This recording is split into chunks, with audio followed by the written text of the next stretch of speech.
Let the maid unpack the stuff. We're gonna grab some lunch to celebrate the move, so make sure it's all done by the time we get back. Be extra careful with my things. I can't believe I get to live in a place with 3 meals a day, naps, and a live-in maid. It's the best. The two of them left, laughing hysterically, leaving me stunned. To them, I was clearly still just a maid. I had endured it until now, but I had reached my limit. Taking advantage of the fact that I wouldn't talk back, their attitudes were only going to escalate from here on out. Am I supposed to live the rest of my life being looked down on and ridiculed like this? I absolutely hate that idea. If I was going to punish them, now was the time. To break free from this life, I needed to muster up my courage now. Excuse me, there seems to have been a bit of a misunderstanding. Actually, I decided to use a certain trump card I had been keeping hidden. My name is Emily. I live with my husband John. We both work. I'm at a major advertising agency and John is in sales at a small construction company. John and I have been married for 5 years, but from when we first started dating up until we were newlyweds, he was always considerate and kind to me. When I got home from work, he would offer words of comfort, and on weekends we would always go out to eat together. He cherished the time he spent with me. However, a few years into our marriage, John's attitude gradually began to change. John stopped helping with any of the housework and his attitude towards me grew cold. Hey, is dinner ready yet? Hurry it up. You really are a clueless woman. What a slob.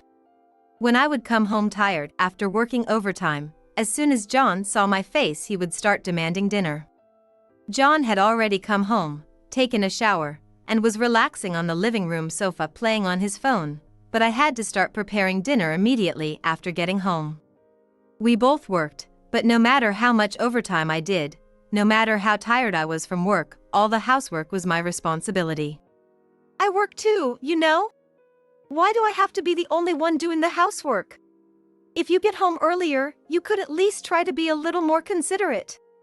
Housework is your job, isn't it? Why the hell should I have to do it? John retorted with a sullen expression. We always ended up arguing like this, but no matter how much I pleaded, John wouldn't budge on his stance that housework was a woman's job. I suggested splitting the chores since we both work, but my proposal was always rejected. Sure, John was probably tired from work every day too, but so was I. We're married, so whoever can do it should just do it. Let's help each other out a bit more. Shut up. You're my wife, don't lecture me. Just 'cause you work a little, you're getting too big for your britches. You just need to shut up and do as I say. I'm not your maid. If you got a problem with it, then get out. Though I doubt any man would take a mouthy woman like you. Now that you get it, hurry up and make dinner. I'm starving here. Saying that, John flopped back down on the sofa and started playing a game on his phone. Why is it only me? Letting out a small sigh, I mustered my tired and sluggish body to start preparing dinner. If we're married, I think we should help each other out day by day, but John insists that as the man, it's only natural for his wife to obey him. I couldn't tell when we were dating, but John's values were quite old-fashioned. In dual-income households, most families probably split the housework, but John wouldn't budge on his insistence that even if both spouses work, housework is still a woman's job. No matter how busy I was with work, as a woman I was supposed to obey him and do the housework perfectly. Even as I thought about how I was being treated like a maid, I remembered how kind John used to be. Believing that someday he would go back to how he was, I endured my husband's treatment. Amidst all this, we got a call that John's father, my father-in-law, had fallen ill and been hospitalized. When he underwent a detailed examination at the hospital, advanced cancer was discovered. My father-in-law was forced to be hospitalized and focus on treatment. Emily, I'm always putting you out like this. You're busy too, and I'm causing you trouble. Not at all. This is the least I can do. After he was hospitalized, visiting my father-in-law's hospital room in between work became part of my daily routine. It was to bring back laundry and drop off daily necessities, but more than that, I was worried about my father-in-law's condition. I had built a good relationship with my father-in-law since I first married John. So when I was suddenly told he had cancer, I was so shocked I couldn't stand it. However, I couldn't show a gloomy face in front of my father-in-law, so I tried to act as cheerful as possible. I wish there was some way I could thank you for all you're doing. I'm coming here because I'm worried about you. Please don't concern yourself with that. Like this, my father-in-law always offered me words of appreciation and comfort. But on the other hand, my mother-in-law was terrible. Even though her husband was hospitalized, she kept saying she was busy every day and never once visited the hospital. In spite of that, since she was bored being at home alone, she frequently imposed herself on us at our house. I had some errands nearby, so I thought I'd drop by. Hey, I'm a bit hungry. Give me something to eat, will you? Even though it was a precious day off, my mother-in-law came to visit in the middle of the day without any notice. Could you please consider visiting your husband in the hospital, even just for a little bit? He hasn't been doing well lately. Huh? You think you can order me around just because you're the daughter-in-law? You've sure gotten full of yourself. That's not my intention. But it seems his condition is getting worse by the day. We don't know when he could take a sudden turn for the worse. Despite the treatment, my father-in-law's symptoms weren't improving much. My mother-in-law and John hardly ever visited his hospital room, but right now father could have an emergency at any time. I'm busy with my own things. I'll go when I feel like it, without you telling me. You're making me feel sick. Perhaps angered by my words, my mother-in-law started raging. She says she plans to go, but she probably won't actually visit my father-in-law in the hospital. My mother-in-law has quite a lazy personality, with the bad habit of pawning off anything bothersome onto others. They've been married for many years, so you'd think she'd be worried that her husband is sick, but even with my father-in-law hospitalized, my mother-in-law wouldn't stop acting selfishly. In spite of that, she orders people around and works them to the bone, so to be honest, I really hate my mother-in-law. However, I can't just ignore John's mother, so I have no choice but to go along with her demands. My mother-in-law loves shopping, has a terrible spending habit, and dresses quite flashily for her age. And she's terrible at housework. Whenever I go to my in-laws' house, there are always things scattered about to the point you can't even walk.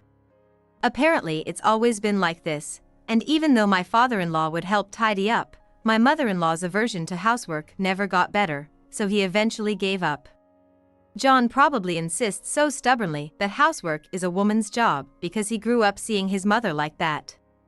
And ever since my father-in-law was hospitalized, on top of my husband, my mother-in-law who practically moved in with us started treating me like a maid day after day. In addition to work and daily housework, I also had to follow my mother-in-law's orders, and I gradually became exhausted. Even though he saw what state I was in, John didn't change at all. I'm tired from work. Using work as an excuse to try to get out of anything bothersome. But I work too. Why am I the only one who has to put up with this?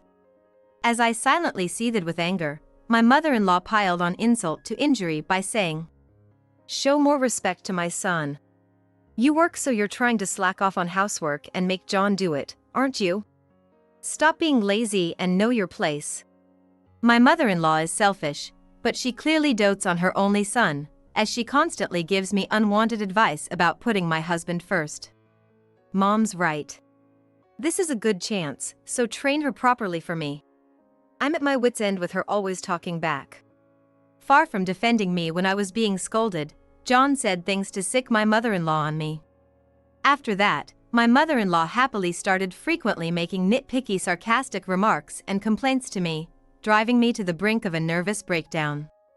And then, something happened that was the final straw to my already depressing life. I'm going on a little overseas trip. There's a show for my favorite brand. I'll be away for a while. One day, when I was at my wit's end with her daily visits, my mother-in-law suddenly announced she was going on a trip, and a moment of peace arrived. She said she'd be back in about a week, so until then I could get a bit of a mental break. Or so I thought, but one night when I got home from work, I witnessed an unbelievable scene with John. John was lying sloppily on the living room sofa, snoring loudly. When I got closer, there was a strong smell of alcohol. Apparently, he had gone out for a drink after work. He works me to the bone, and looking at him must be nice. Feeling angry at my selfish husband, I picked up John's suit and bag that were strewn about the living room. That's when I noticed something. "What's this?" As I picked up the crumpled dress shirt to wash it, I smelled a strong perfume. It was clearly a woman's scent, and of course completely different from what I use. Smelling that sickly sweet perfume made me feel nauseous. In addition to the smell, there was also lipstick on the shirt, making it obvious that John had done something with another woman. However, even if I confronted John, my condescending husband probably wouldn't immediately admit to cheating.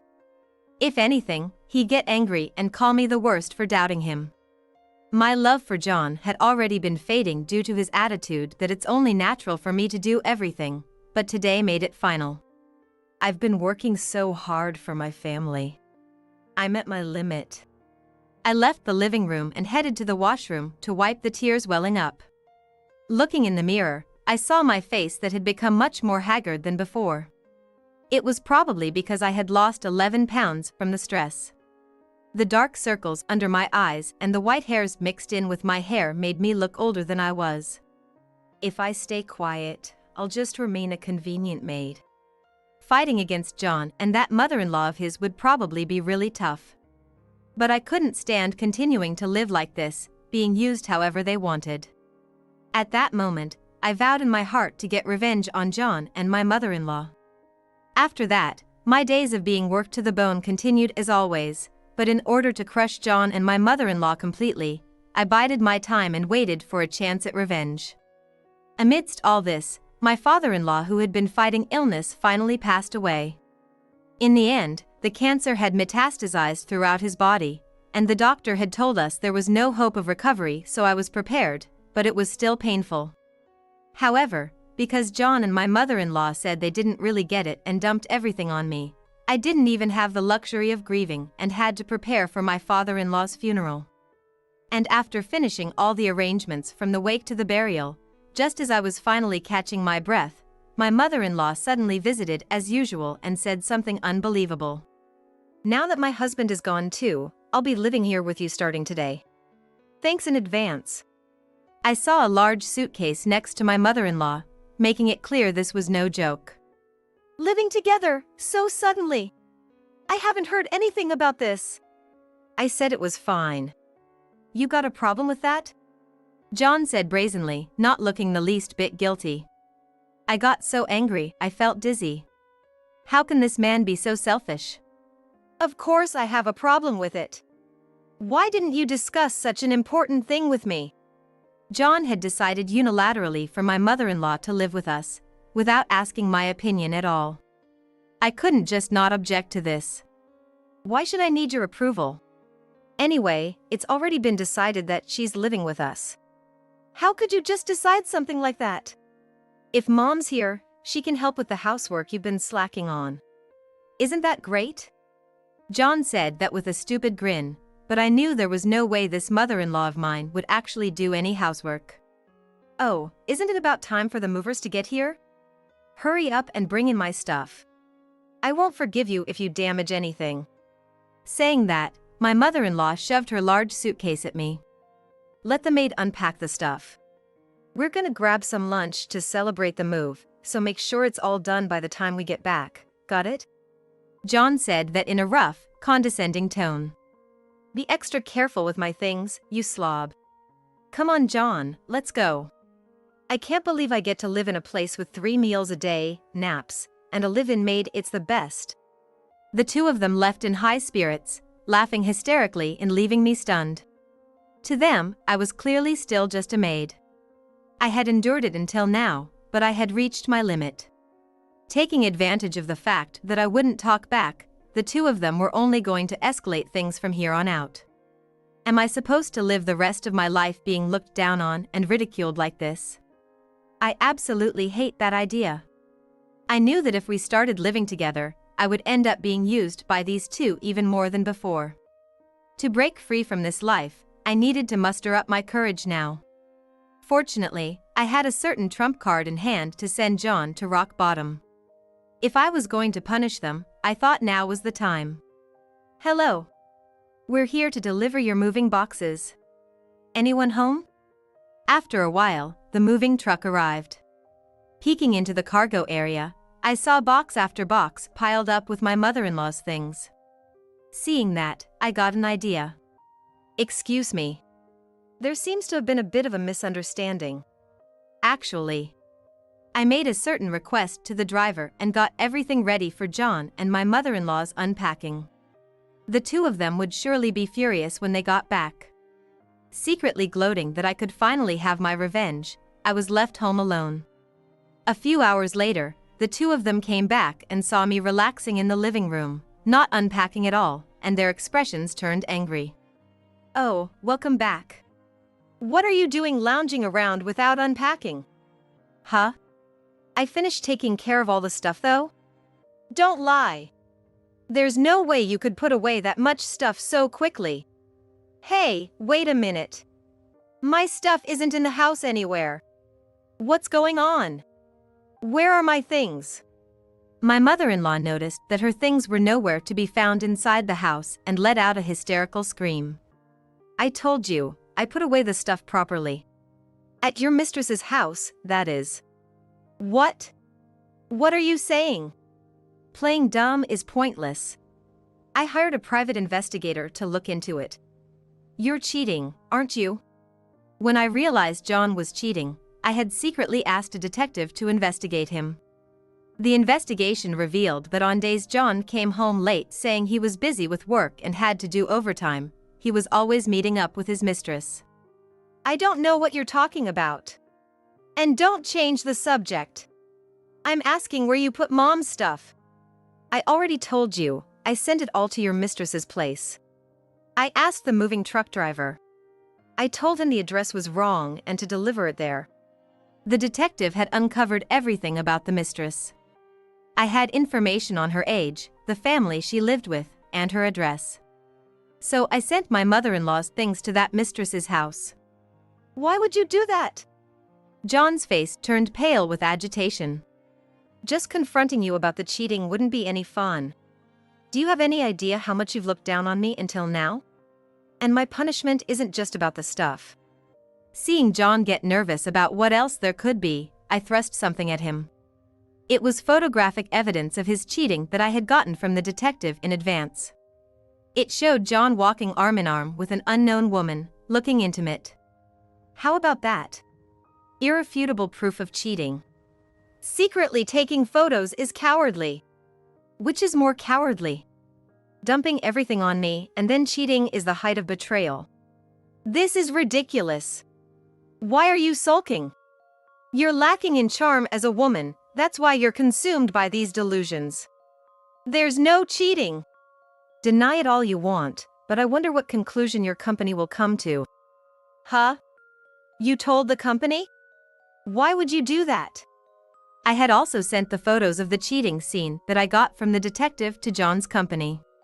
That's right. Because your company isn't unrelated to this either. John's mistress was an unbelievable person. The mistress is the CEO's wife, right?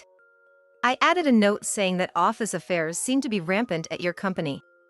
I can't believe you went after the CEO's wife. If it gets out, you'll definitely be fired. Presented with irrefutable evidence, John was at a loss for words. It's your fault. It's no wonder John cheated on you. He got sick of you not knowing your place as a wife. My mother-in-law shouted, trying to defend John. Well then, why don't you go make that claim at the mistress's house? I'm sure the CEO will listen to you. He'll be furious though. When I said that, my mother-in-law hung her head and fell silent. What have you done? You reap what you sow, don't you? Going after the CEO's wife. If it gets out, of course there will be consequences. John's face turned pale at my words. Don't be ridiculous. Get my precious things back. I have brand name items I've bought over the years. My mother-in-law, for her part, turned bright red with anger upon hearing her things had been sent to a total stranger's place. She yelled at me to go to the mistress's house right now and get her stuff back, but of course I had no intention of doing that. No thanks. If it's that important, why don't you go get it yourself instead of leaving it to a slob like me? Go visit and say you're the mistress's mother-in-law. What kind of woman are you? Perhaps the shock was too much, as my mother-in-law crumpled to the floor. She's always so aggressive in blaming me, but I guess she's weak when the tables are turned on her. Before long, my mother-in-law started crying. Then suddenly, John's phone rang. The screen displayed the CEO's name. He had no choice but to answer, so John picked up the phone nervously. I'm sure you already know why I'm calling. Your behavior is unacceptable. You're fired, effective immediately. No way! This is all a misunderstanding. Please hear me out. John hurriedly tried to make excuses to the CEO, but it seems the call ended as soon as he was told he was fired. Shocked at losing his job, John was at a loss for words for a while, but eventually he started glaring at me and cursing. I'll never forgive you for this. I'm divorcing you. Get out of the house. The ones who need to leave are you too. What are you talking about? This is John's house. What are you saying? I'm the one paying the mortgage on this place, you know? No way. That can't be true. Why would you be? She probably never doubted this condo was in her son's name. My mother-in-law's eyes widened in surprise. When John and I first got married, we had agreed that I would pay the mortgage since I had the higher income, but it seems my mother-in-law didn't know that. Sorry to disappoint you, but I make more than your son. Recently, I hadn't been able to fully devote myself to work because John wasn't doing anything around the house, but even so, my salary was still higher than John's. I have no intention of living here anymore, so I'm going to pay off the mortgage early and sell the place. Or are you going to buy it from me? Oh, I guess that's impossible for you unemployed folks. Hearing my words, my mother-in-law's face contorted in bitterness. Forget it. I'm going back to my own house. I wouldn't stay in this place if you begged me. Oh, that's not possible. Demolition work has already started there. What? Demolition? What do you mean? My mother-in-law let out a discordant scream in shock. I put in a request for demolition when you moved in with us after the funeral. It should be an empty lot by now. Too bad, huh? My mother-in-law started trembling with anger. What right do you have to demolish it? I'm calling the police. Feel free. But I think you'll just embarrass yourself. The house has been officially transferred from your husband's name to mine through the proper procedures. What? Why would it be in your name instead of mine, his wife? When he was alive, my father-in-law had said he wanted to do something for me, the only devoted family member who visited him amidst all his unreliable relatives. I had always refused, saying I didn't need anything in return, but in the will found after my father-in-law passed away, it was written that the rights to the land the house was on would be inherited by me. Of course my mother-in-law wouldn't know about that. She had dumped all the bothersome tasks like my father-in-law's funeral and the procedures afterward on me while she went off and played. I can't believe this. Why would he leave it to his daughter-in-law? I wasn't looking after your husband hoping to get something out of it. But I'm sure your husband didn't want to leave anything to you two who hardly ever visited despite being family. No. Then where am I supposed to go now? At this rate I'll be homeless. I suppose so. But it's all a result of your own actions. Go wherever you want. Wait, what I said earlier was just getting carried away. You're not really telling us to leave, right? Right? What are you saying at this point? I'm serious. Now hurry up and pack your things and get out. Oh, good thing I don't have to go to the trouble of packing for you. You two can go get your stuff from the CEO's house together. When I said that, both John and my mother-in-law slumped in defeat. With the photos as irrefutable proof, it seems the mistress ended up getting divorced. And I thrust divorce papers at John too, pressing him to fill them out. But John clung to me tearfully, begging me to reconsider and give him another chance. I was wrong. I'll change my ways from now on. So please reconsider the divorce. Losing everything like this made me realize you're the only one for me, Emily. He may be acting meek now, but now that he's jobless and homeless, he's probably only pretending to reflect because it would be a problem for him if I divorced him. I had absolutely no intention of choosing to continue being married to John as if nothing had happened. No way. I bet you're not reflecting from the bottom of your heart anyway. From now on, you'll be living with your mother. I never want to be involved with you two again. Even when I refused to reconcile like that, John whined about not wanting to for a while, but when I said I would increase the compensation for his cheating if he didn't agree to the divorce, he reluctantly stamped the papers. After that, having nowhere to live, the two of them had no choice but to move into a cramped, cheap house. Fired from his company and jobless, John started job hunting, but apparently he's having a hard time finding a place that will hire him. And no wonder the CEO, his mistress's husband, had pressured the industry and put out a notice not to hire John. To earn money for living expenses, John is apparently doing temp physical labor jobs for the time being. However, having never done work outside the home before, John isn't very good at it, and it seems his coworkers berate him as useless. Due to financial difficulties, my mother-in-law has had to sell off her brand name items, and the shock has made her senile. Recently, she started wandering at night too, so it seems John is having a really hard time. As for me, I sold the house and rented a new place near my company. In my new home, I got a fresh start on a new life. Being betrayed by John left emotional scars, so I decided I was completely done with dating and marriage for a while and threw myself into my work that I had been holding back on for housework. Recently, my performance at the company has been getting recognized, and there's even talk of a promotion. Glancing in the mirror, there's no trace of my haggard face from when I was living with John. Instead, I saw my own face full of motivation. If I had stayed as John and my mother-in-law's maid, I probably wouldn't have the life I have now. Feeling grateful to my late father-in-law who gave me this chance and opportunity, I devoted myself to work again today. Several months have passed since divorcing John. My hard work was acknowledged and I was promoted to a new position. My salary went up from before too, and I'm enjoying a comfortable single life.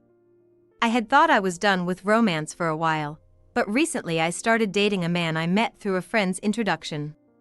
Unlike my ex-husband John, he can naturally handle all the housework, including cooking.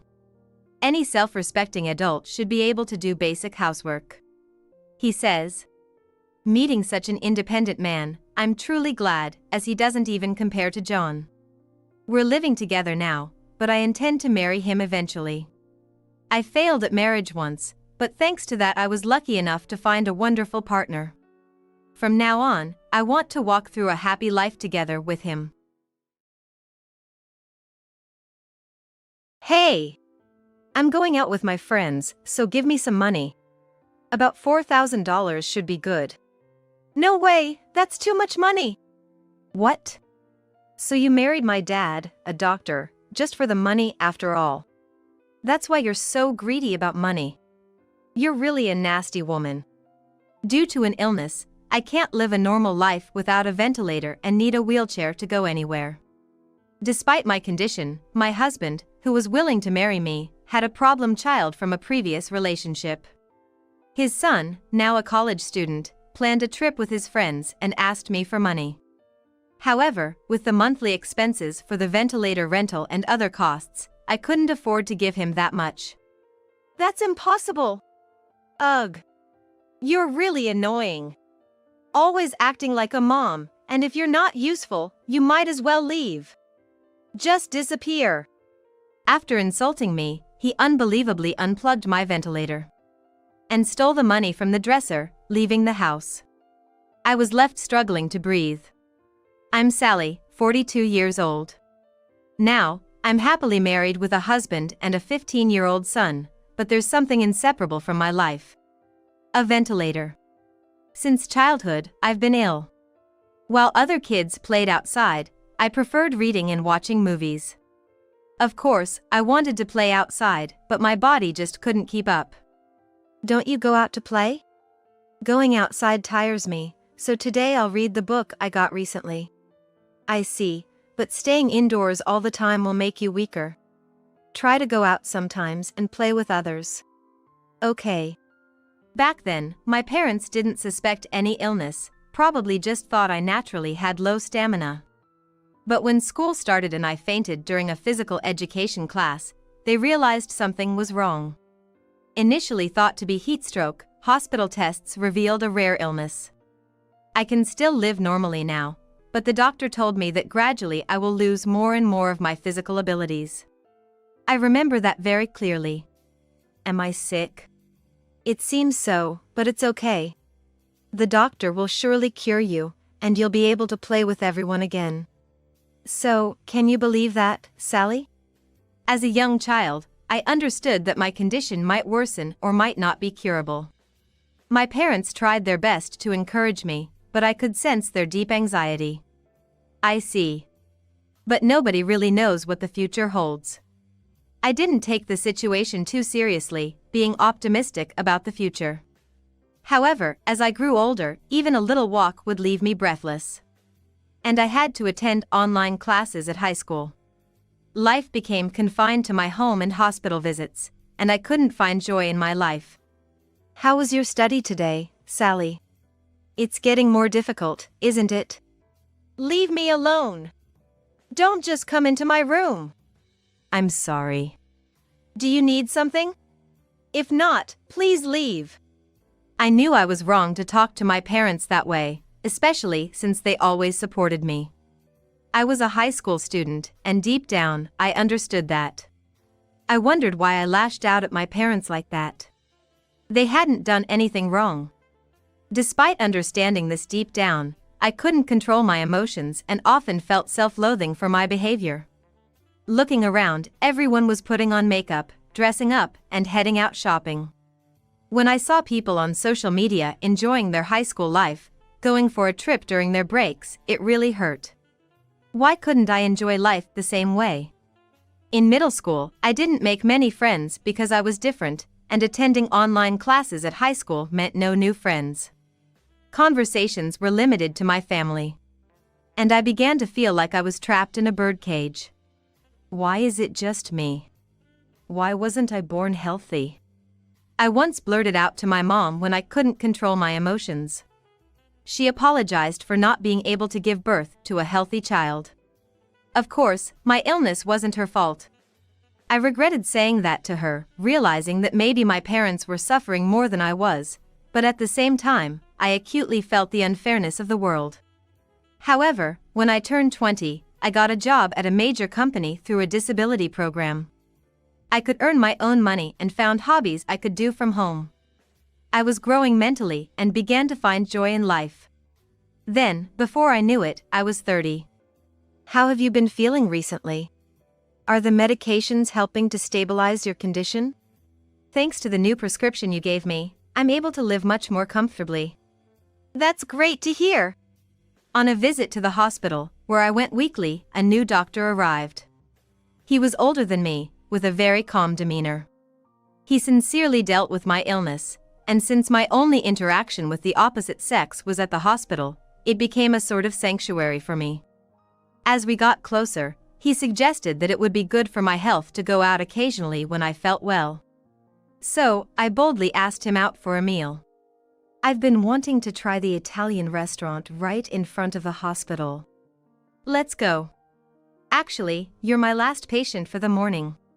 How about now? It was my first time having a meal with a man, and I was really nervous, but I had a great time. I had always been cooped up at home, had hobbies, but never experienced romance. I thought no one would want to date someone with my illness and that I'd live alone forever. So, feeling my heart flutter like that was exciting. I experienced a feeling of exhilaration and a quickening heartbeat like never before. While it was exciting, it was equally exhausting. After that day, we started going out for meals. He would compliment my looks and call me pure and wonderful, and I had feelings for him too. It didn't take long for us to become a couple. I want to support you forever. Will you marry me? When he looked into my eyes and said that, I felt it was my only chance at happiness in life. Of course, my illness was a factor. I couldn't go out much, and all my work was done from home. The most I could do was eat somewhere after a hospital visit. Staying overnight somewhere seemed impossible, and marrying me would bring various restrictions.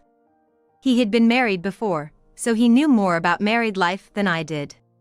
In this situation, he chose me as his partner for remarriage. I couldn't have been happier, feeling it was destiny. I'm looking forward to our life together. Me too. And I'm not sure how he'll react, but I'll talk to my son today. Maybe we can start living together next month? Of course. I'm not in a hurry, and I want us to be a wonderful family. His challenge wasn't just my illness. He had a son from his previous marriage, a middle schooler. I knew adolescents could be sensitive, especially with his dad remarrying. And the fact that his stepmom couldn't go out much due to illness. Honestly, I wasn't confident about fitting in or being accepted by his son. But worrying wouldn't help, so I decided to see how things would go. A week later. Well, at his age, I don't think he'll talk much, but his room is separate, so it should be fine. We should plan to move in together next month. Are you sure this isn't too soon? He's in his rebellious phase. If he didn't like it, he would have said so. But he didn't show any signs of that. He's been without a mother since he was little, so I think he's been lonely. Please help me out. He was right. As a doctor, he was often busy. Night shifts were common, and being motherless must have been hard for his son. I didn't think I could replace his mother, nor did I intend to be presumptuous, but I wanted to alleviate his loneliness if I could. That's what I was thinking. So began our life together. Looking forward to living with you. Yeah. He wasn't very talkative, whether due to his age or not fully accepting me yet, I couldn't tell. Initially, he wouldn't even make eye contact or communicate, but gradually, he began to look at me and talk. As my husband's work got busier, the boy and I spent more time together. I'm going out to eat with friends, can I have some money? Is $60 enough? No way, that's not enough. After eating, we might go to bowling. I need at least $200. That's too much for just hanging out. Just because you never went out with friends doesn't mean you know everything. It costs a lot to have fun, and it's a mother's duty to provide. Being called a mother left me speechless. Looking back, I think it was almost like a kind of curse. I felt like I could never truly be his mother. But when he needed me, I wanted to be there for him. I believe that's what I was thinking. In retrospect, maybe a middle schooler didn't need $200 for going out. But I had my own earnings and savings, so I gave it to him. And I might stay at a friend's house, so don't tell Dad, okay? Staying over? Don't you have school tomorrow? Sure, but that's none of your business, right? I wondered if it was okay to let him be so free-spirited. My husband was quite strict, only giving a certain amount of money for outings. I knew I shouldn't be doing this, but I didn't want him to dislike me. Maybe he was starting to open up to me, and I feared if I was too strict, he might completely shut me out. So, I had these anxieties. All right, just be careful then. He ignored me and left, but I thought maybe giving him some freedom was better. I'm not his mom, and I didn't want to overstep and upset him. Maybe from his perspective, he was thinking, I don't want to hear it from you. But ignoring my husband's parenting approach hurt too. I knew raising a child wouldn't be easy, but I didn't expect this many problems. However, that night, I thought about it and realized I couldn't just stay silent about him. The next morning, I told my husband everything. I think it's partly because he's in his rebellious phase, but we can't just leave it like this. You're right, thanks for telling me. I expected a day would come when he wouldn't listen to me anymore. Well, some of it can't be helped, I guess. We can't spoil him, but being too strict isn't good either. I'll think about it. My husband seemed to be struggling with parenting, and I couldn't offer any good advice. I wanted to be helpful, but felt frustrated that I couldn't be more useful. Still, I continued to support him in my own way. He eventually graduated high school and, though not the brightest, went to college. My husband and I were happy that he was progressing, but there was a bigger problem. It was about my health. Are you okay? Yeah, the medication helps a lot, but I've been feeling quite short of breath. My condition had been worsening for about a month, and recently I couldn't even lie down without struggling to breathe. My husband said my illness was progressing rapidly and that I wouldn't be able to work anymore. My respiratory system was failing, and it seemed I'd need a ventilator in the future. My legs were getting weaker, so I needed a wheelchair whenever I went out. It had progressed to that extent. You can't be serious. Don't worry, I'll always be here to support you. You're not alone. His words helped me keep my spirits up, but as weeks passed, it became harder to live normally. I had managed to build a good family life. His son was growing up and moving on, and I thought my husband and I would live happily together. But then I became dependent on a wheelchair and ventilator, unable to do anything on my own. I didn't want to be a burden to my family. So, I hired a helper using my savings, trying not to be a burden. But then one day, can I have some money? for hanging out with friends? I'm going on a trip. I need about $4,000. That's a lot of money. So, you want me to be the odd one out, huh? I didn't mean that, but honestly, my medical expenses alone were a significant amount each month. Thankfully, my husband, being a doctor, wasn't financially struggling. However, I didn't want to be too much of a burden, so I was paying everything from my own savings. It wasn't easy when he demanded $4,000 right away for a trip with friends. I understand what you're saying, but that's a lot of money. So, you're just pretending to be a mom, but you don't really care about me, do you? That's not true, but... Well, I don't need your permission anyway. You must be keeping some cash around, right? He then started rummaging through the dresser in my bedroom. What are you doing? Wow, you've been stashing quite a bit. And you won't give me just $4,000? Pretending to be a mom, but you're useless. He took the cash I had saved and stuffed it into his pocket. Why did he do such a thing? There's a clear distinction between right and wrong actions. I thought he would understand that much. Yet, I was truly shocked and disappointed. I never expected him to go this far. Why are you doing this? There's a line between right and wrong, you know. What's the use of all this money to you? I can put it to better use. Stop it, it's not too late to put the money back. You're annoying. I only stuck around because you were good with money, but you're just a nuisance. Just disappear. I was shocked and disappointed. I never thought he would go this far. Suddenly, he unplugged my ventilator. What is he doing? Why don't you get help from your dearly beloved husband whom you married? Oh, but maybe you married him not because you loved him, but for his money. He left me there, and I started to panic. I can breathe without the ventilator. But it felt like I had sprinted a marathon. My husband was still sleeping after his night shift, and I couldn't make it to his room. I collapsed, struggling to breathe, desperately trying to keep conscious. About 30 minutes later, my husband luckily found me on his way back from the bathroom. Are you okay? What happened? Well, I was relieved to be saved, but more than that, I was terrified to have discovered the true nature of my husband's son. The thought of living with such a person was unbearable. I told my husband everything that happened, the threat to my life, and how his son smirked as he took my money and left.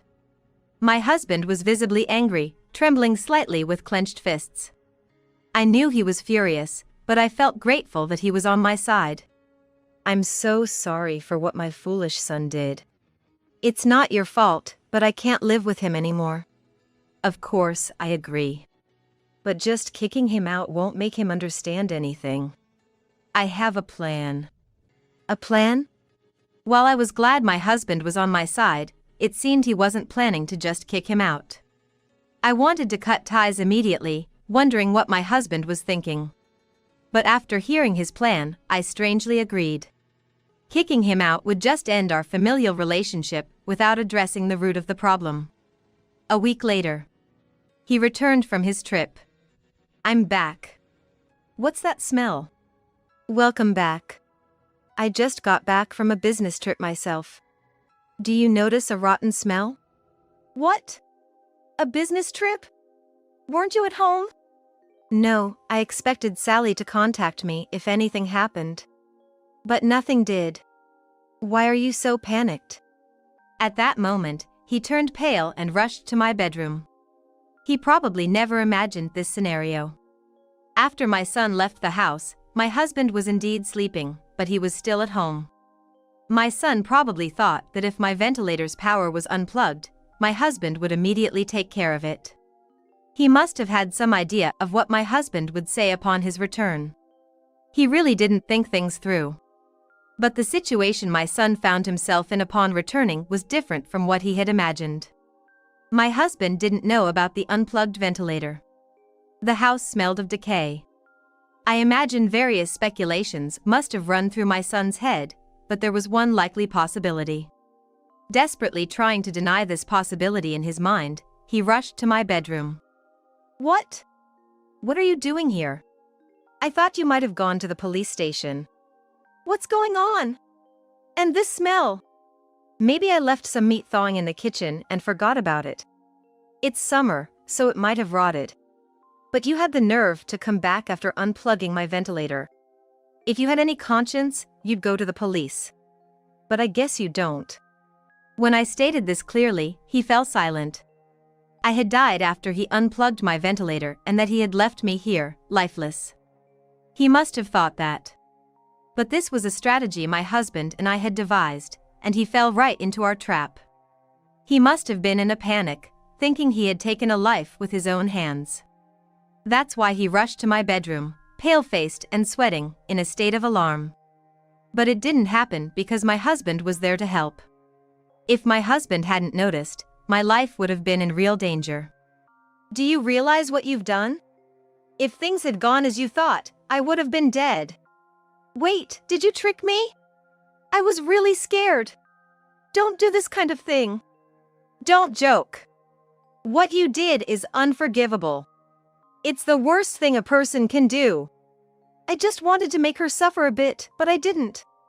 It's your casual attitude that's the problem.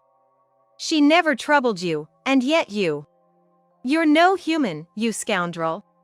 My husband grabbed his shirt and yelled, and his son just looked down in silence. He probably had never been scolded like this before. He was surprised and maybe even scared. But he should have known what reaction to expect after such an act. I think you know this, but I'm cutting ties with you. You're on your own now. I'm not paying for your college anymore, and I don't care about your living expenses. Wait, don't say that. You're misunderstanding. I didn't do it on purpose. What are you talking about? It was just an accident. My foot got caught. There's no proof that I did it intentionally.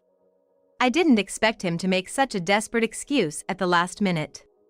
After being scolded so harshly by my husband, I thought he might have reflected on his actions. But as soon as he realized he was being disowned, now without financial support for college or living expenses, he might be thinking he can't live this way. He resorted to making excuses. He's truly done as a person. Not a hint of apology or remorse towards me. My husband yelled at him for a reason, but he seemed to not understand at all. However, my husband looked utterly disgusted with his response. Can I believe you're still not apologizing?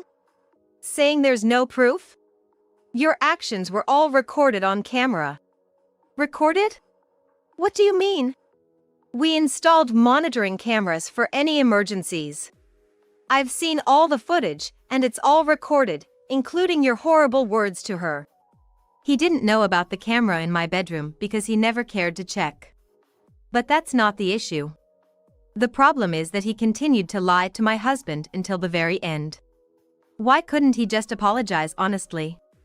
Even if there had been no camera, admitting his actions and apologizing might have led to forgiveness from my husband. But instead, he chose to escape his guilt. With no more excuses and nowhere to run, he suddenly began to apologize. I didn't want to see such a performance, but I remained silent. I'm really sorry.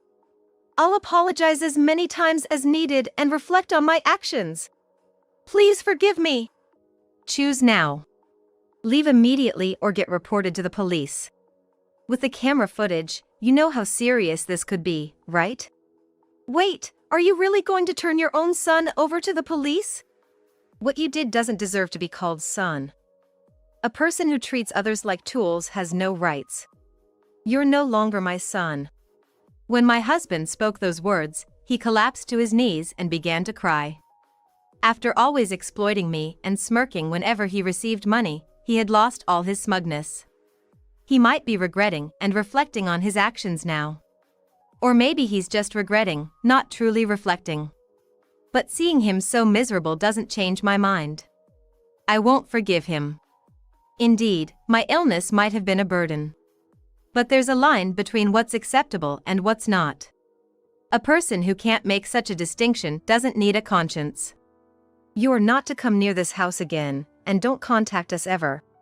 If you can abide by these two conditions, we won't do anything more. So, you're telling me to drop out of college? I have no place to live and no money. That's not my concern. It's your choice. Just know, I won't provide any financial support going forward. And you must return the money you took without permission. I can't pay back what I've already spent. I don't have a job or a way to live. Can't pay because you don't have a job? That kind of excuse won't fly. Keep making ridiculous statements, and I'll consider involving the police. My husband said this, and the son had nothing to reply. It felt like I was leveraging a weakness, but I had to say this to get a sincere response from him. That very day, we packed his bags and kicked him out of the house. I don't know what he's going to do now, but it's all the result of the seeds he sowed himself. If he truly reflects on his actions, he might have a good life waiting for him. But if he keeps harboring resentment and complaining, he's bound to walk the same troubled path. I'm sorry for causing trouble until the very end, but thank you for standing by me. I promised when we married, no matter what, I'd stay by your side and keep supporting you. Thank you, really. His words warmed my heart a bit. It's not like I did anything, but it ended up severing the parent-child bond. I felt a bit sorry for him, but I'm glad my husband stood his ground. I can't live without my husband's help. So, I'll do anything I can for him in return. Life is never something you can do alone, you always need someone's help at some point. It makes me wonder if there's someone around to lend a hand when needed. If nobody is willing to help, that says a lot about a person's worth. I plan to continue living happily, supporting each other with my husband. I was told by my son, Henry, that his spouse, Michelle, cheated on him and even had a child with another man. I can't forgive her for cheating and tricking me like this. I'm gonna get a divorce. A month after he declared this, I got a call. Hi, Susie, it's been a while. I'm getting discharged from the hospital tomorrow and will be coming over. Michelle's innocent voice came through the phone. I couldn't understand what she was talking about. Huh? Aren't you and Henry divorced? What? Divorced? Me and Henry? Oh, come on, Susie, stop joking around. That's not true. From her words, it didn't seem like Michelle was lying. But of course, I couldn't just take her word for it. Suspicious, I decided to confront Henry, who was relaxing at home. Henry, I just got a call from Michelle, and what she's saying is completely different from what you told me. Upon hearing this, Henry started to tremble and clammed up. My husband, Ken, who was watching the situation, thought it was odd and grabbed his baseball bat, slamming it down on the table. Thinking he was about to get hit, Henry finally started talking. Wait, please. Don't hit me. I'll tell you everything, I promise. I'm Susie. My husband Ken is a retired police officer, and now it's just the two of us living together. Our son, Henry, lives independently and works as a freelancer using social media. I'm not too familiar with that field, but it seems he makes a living through his illustrations. He's quite well reputed and has even been interviewed on TV. Ken, having been a cop, initially didn't understand Henry's line of work. But now, he seems to have come around to accepting it. Since retiring, Ken has mellowed out and helps around the house, something he never had time for before. We live in a house with a garden, and I was looking forward to gardening with Ken. Then, on a sunny day, as we were tending to the garden, Henry suddenly showed up. Ken and I stopped our work in surprise. Henry, this is unexpected. Henry was grinning. I just heard you guys having fun and wanted to check it out. What's with that grin? Got a problem? Ken seemed a bit embarrassed. He scowled and silently resumed weeding. Don't be like that. So, what brings you here? Well, I have some important news. Suddenly, Henry's expression turned serious, making me brace myself for what was to come. Well, it's not ideal to talk while standing, so please have a seat, I suggested. Henry and I sat side by side on a small bench in the garden. Ken seemed concerned but chose not to join in the conversation, busily continuing to pull weeds. I'm thinking of getting married. Really? Congratulations! I was genuinely happy for Henry's marriage. Ken, clearly surprised, stood up to look at us. So, who is she? Henry grinned again. Her name's Michelle. And she's actually outside our house right now. What? Huh? Ken and I exclaimed in unison. This was too sudden, and I wasn't prepared at all. Hold on. I can't meet her without even putting on makeup. It's fine. Being natural is best. Michelle is a good person, no worries. I'll go call her. Watching Henry go to call Michelle, I sighed. Looking at Ken, he seemed just as incredulous, shaking his head at me. Well, that's just like them. Always like this. What a predicament. Well, it can't be helped. It'd leave a bad impression to send her away after bringing her here. Soon, Michelle arrived, led by Henry. Under the afternoon sun, she looked radiant. Her clothes and mannerisms were charming, and she seemed well raised.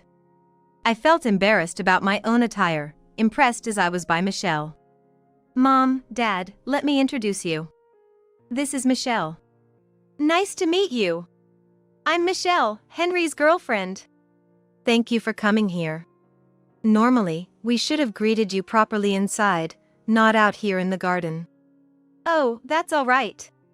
What a lovely garden you have. So many beautiful flowers. May I help out sometime? Michelle's eyes sparkled. Her childlike, innocent smile made me happy too.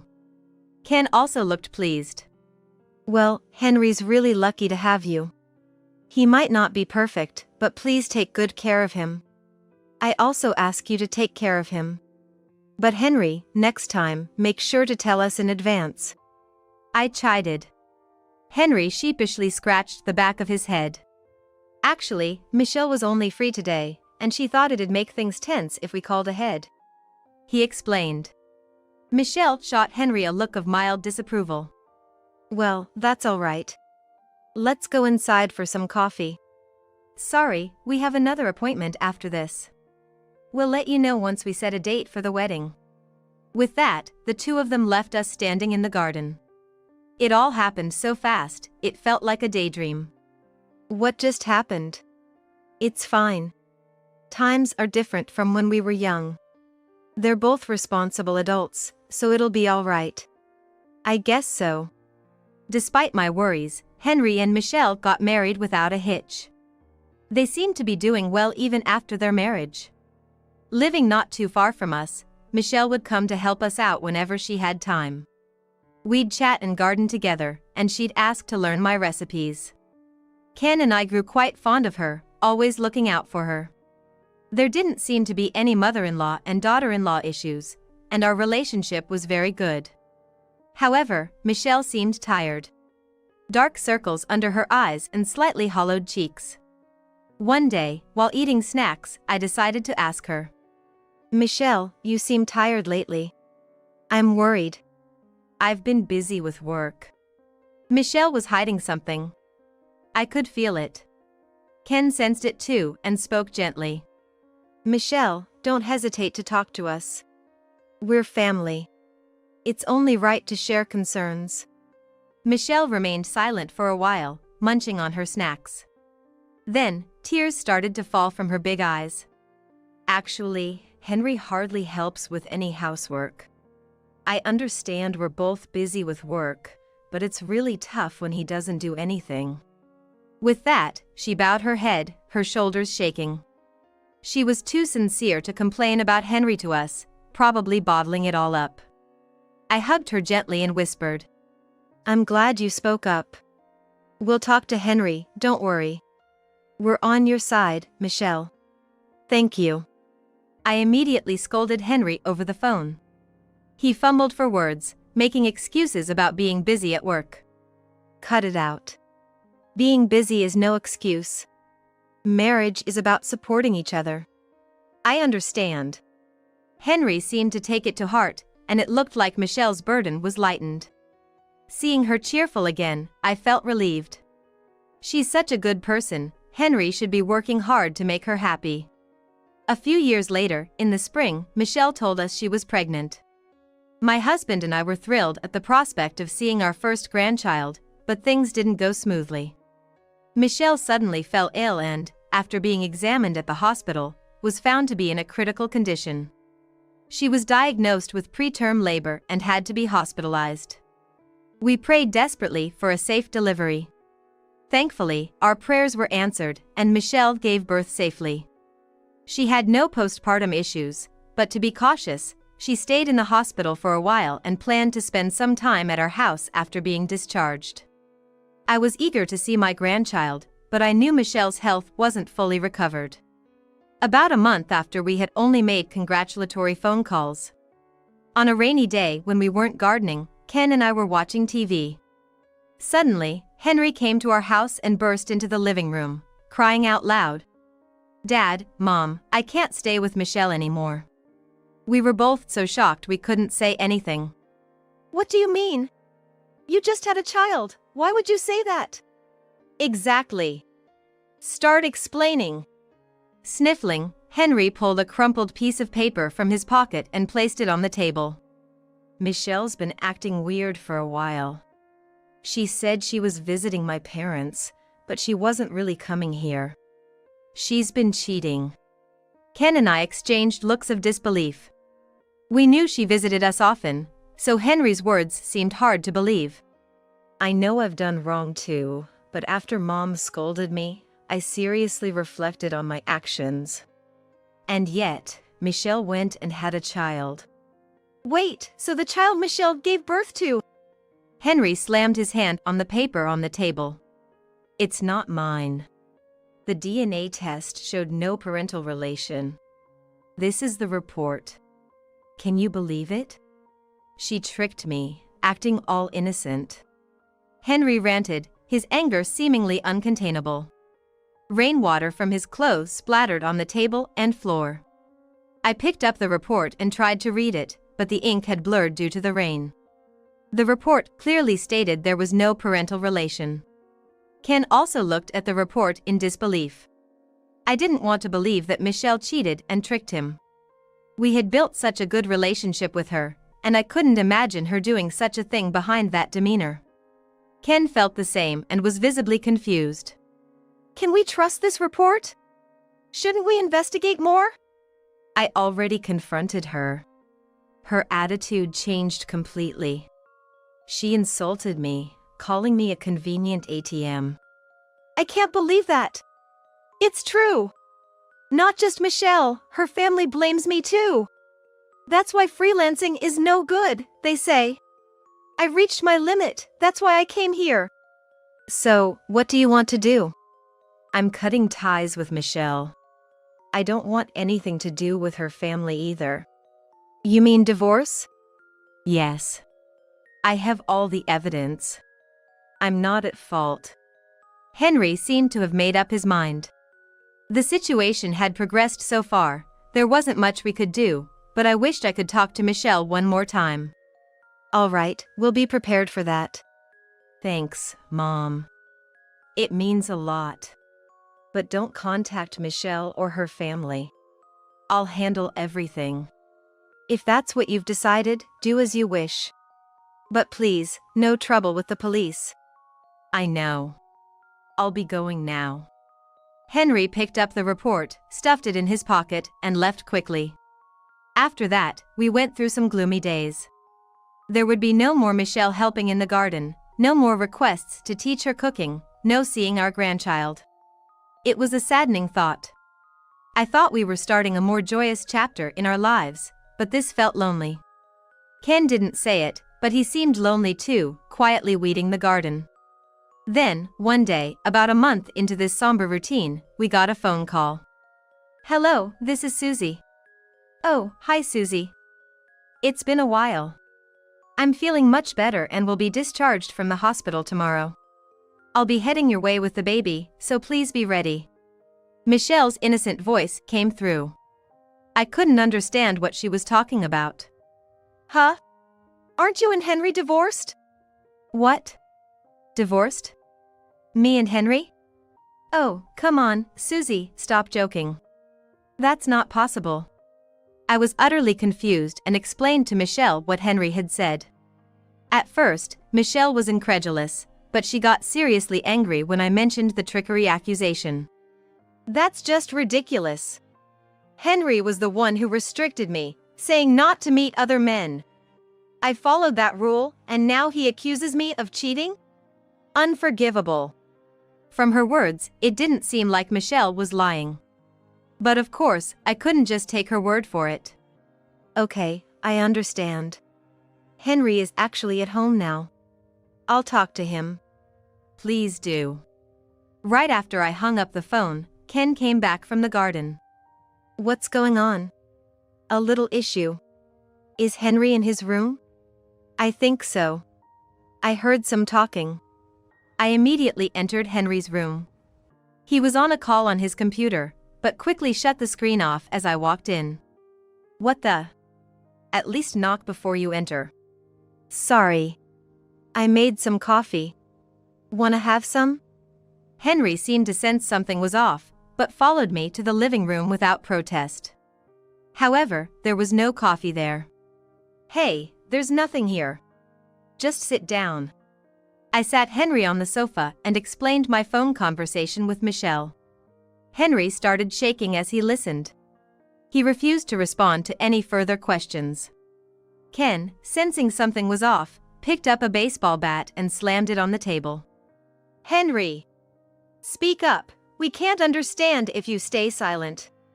Deny it if it's not true. Henry remained silent, so Ken raised the bat as if to hit him. Thinking he was going to be hit, Henry finally spoke. Wait! Don't hit me! I'll tell you everything. Please! Hearing this, Ken lowered the bat. All right, speak up. Henry finally confessed. Michelle and I haven't been getting along. I got tempted and cheated with another woman. So, you're the one in the wrong. I'm not to blame. Michelle ignored me, always paying more attention to you and Mom. I hated that. Ken was furious with Henry's excuses. That's ridiculous. You're the one who cheated. What happened to the other woman? Well, she got pregnant. But it's not like I wanted to get her pregnant. It just happened naturally. Ken, seeing no remorse in Henry, hit him with the bat. You fool! Do you understand what it means to have a child? What have you learned in your life? Henry, crying from the hit, lashed out at Ken. Shut up. You're also to blame. Always acting so high and mighty. Always criticizing everything I do. I'm fed up. So you deceived us because you didn't want to be scolded? Yes. I planned the pregnancy dates so it wouldn't seem odd. If things had gone well, I could have pinned it all on Michelle and left her. Henry, defiant, revealed all his actions. Go ahead, hit me. I'll report it to the police. I'll even post it online. Former cop abuses son. It'll make a good story. You can't be serious. But it's true. That's how things work now. You and Mom are just outdated. Please just stop interfering in my life. Threatened with police action, Ken was unable to do anything. Even so, you're the one who lied. How are you going to explain that? Henry no longer listened to me. Mom, can you just be quiet? If you make too much noise, I'll expose it all online. But I wasn't afraid, no matter what he said. It was clear that what Henry did was unforgivable, regardless of the era. And it was our duty as parents to teach him that. Well, then. If that's how it is. That's right. Keep quiet and I might even share some of my earnings with you. I'm making good money, you know. Henry grinned, thinking he could buy our silence with money. But that didn't matter to us anymore. Unfortunately, we're satisfied with our lives. Write whatever you want on the internet. I'm going to tell Michelle and her parents. At that, Henry suddenly panicked. He must have realized he had said too much in the heat of the moment. Wait! You can't do that! If her parents find out, it'll be a huge problem. You can't tell them. Ken, fed up, grasped the bat again. Do you really think you can get away with this? It's your fault for concocting such a poor plan. Just accept it. No! I'll write everything online. I'll say it's abuse. Try it if you dare. While Ken was dealing with Henry, I called Michelle and told her everything Henry had said. I told Michelle everything Henry had blurted out. I can't believe it. I've decided. I'm sorry to say this to you, Susie, but I'm going to divorce Henry. I'm the one who should apologize. I'm really sorry. I'll also explain everything to your parents. Then, I called Michelle's parents and told them everything that had happened. They were furious and wanted to have a meeting at my house the next day, so I agreed. When I told Ken, he took away Henry's computer and phone to prevent him from escaping. We watched him all night to make sure he didn't do anything strange. Henry tried to escape several times, but it was futile in front of Ken, a former police officer. The next morning, Michelle and her parents arrived. Michelle's mother agreed to take care of the baby, so they went to another room. Then the discussion began. I'm completely shocked. Never thought he could be such a person. I'm really sorry. We spoiled him too much since he's our only son. Anyway, Henry, explain yourself. Michelle demanded, her face showing an anger I had never seen before. Henry, too scared to meet her gaze, mumbled something inaudibly. Speak up. I can't hear you. Michelle scolded. Henry then spoke louder, explaining everything. When he got to the part about the false accusation of cuckolding, Michelle's father and she both erupted in anger. How dare you accuse our daughter of such a thing? How far will you go to disgrace her? It's unbelievable. Susie and Ken are such good people, what a shame. Faced with everyone's anger, Henry frantically ruffled his hair, unable to lie or make excuses anymore. After all this, I can't continue our marriage. I'm divorcing you. Please sign the divorce papers right now. You'll also have to pay alimony. Michelle declared, placing the divorce papers on the table. Henry shook his head, refusing to sign. Henry, you think you can say no at this point? You brought this on yourself. Sign it. Ken yelled. Unable to resist, Henry signed under our watchful eyes. And sign this too, Michelle said, handing over a document for a generous alimony and child support. Henry reluctantly signed, but then his attitude changed completely. Don't get too happy just because I signed some papers. What are you saying now? Listen up. I'm a famous person. My work sells for a lot. I have value. If you had just obeyed me, you could have enjoyed the benefits too. Henry's outburst was unstoppable. You'll regret cutting ties with me.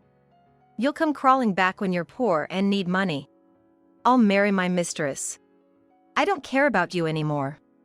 With that, Henry grabbed his phone and computer and left our house. An awkward silence filled the room. I'm so sorry. How could he turn out like this? I couldn't help but cry. Even though Michelle and her parents were the real victims.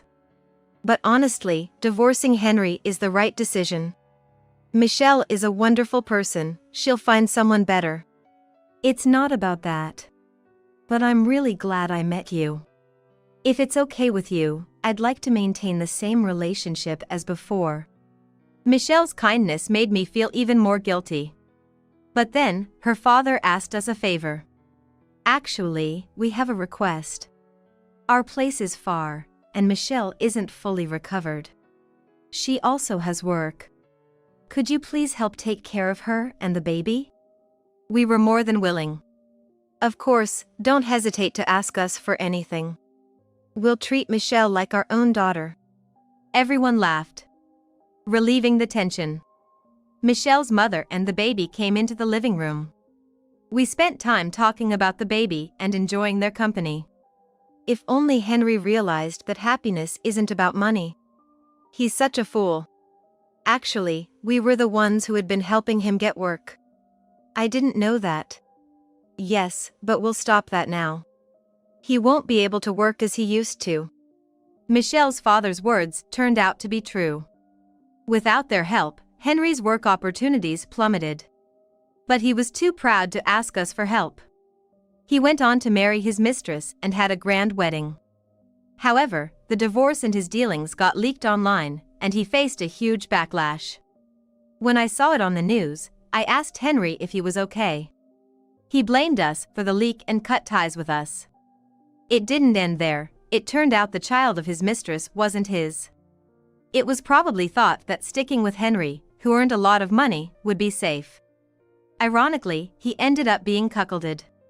Henry's work, once highly regarded, was no longer valued, and his contracts with various companies were terminated one after the other, leaving him with a hefty amount of penalties to pay. Moreover, his careless handling of tax matters led to further reprimands, and he ended up with a massive debt. I wanted to help Henry multiple times, but Ken stopped me. I understand how you feel, but this is his trial. He needs to overcome this, or he'll just repeat the same mistakes. It was clear, though, that Ken was worried about Henry. With nowhere else to turn, Henry would come to our house, claiming his right as the grandfather of the child. However, I made the tough decision not to let him in. He then resorted to shouting outside our house, "Michelle, I was wrong. Let's make up. Let me take care of the child as his father." He was so persistent that Ken eventually had to call the police to drive him away. Thinking of the worst-case scenario, Michelle quit her job and went back to her parents' house with the baby. Henry gave up and returned to his mistress, who appeared to be quite free-spirited. But he endured, unable to make matters worse in public. In addition to that, he was living in poverty due to his debts. When Michelle learned that Henry wasn't coming around anymore, she started visiting us with the baby, enjoying gardening and cooking together. We grew even closer to Michelle's parents and now often go on trips together. We're looking forward to visiting a tourist spot on our next holiday.